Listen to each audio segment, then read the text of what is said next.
Oh, hey there.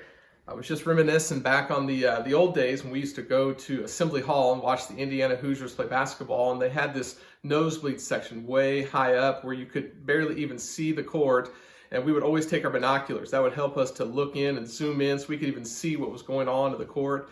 In fact, really, to be honest with you, I remember the majority of the sporting events that we attended growing up, we always ended up in the nosebleed section, and we always had those binoculars.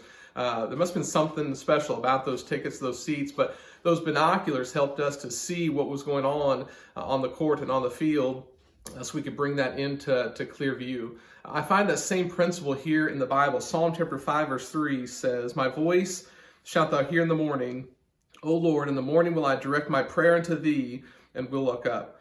That last part of that verse, "and will look up," is the same concept of putting those binoculars up so we could see and observe into the distance. That's what prayer does for you and I. When we look up, that brings our outlook into focus. That brings the direction we're heading into more sense of clarity. And I want to challenge you this morning. I want to encourage our church and those who are listening. Our outlook must be determined by our uplook.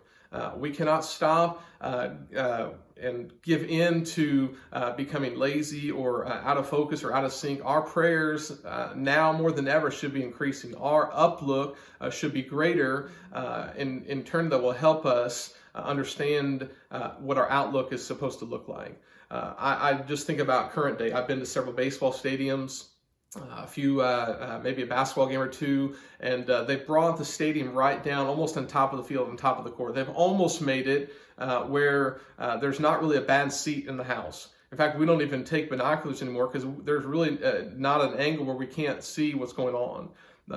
I hope that's not said of us when it comes to prayer, that we become so comfortable, so things are at ease that we don't need that continued uplook. Now more than ever, we need that uplook to determine our outlook. So I want to challenge you and admonish you to keep praying, keep focused, keep trusting God, and keep spending time with Him. Once again, "My voice shalt thou hear in the morning, O Lord. In the morning will I direct my prayer unto thee, and will look up."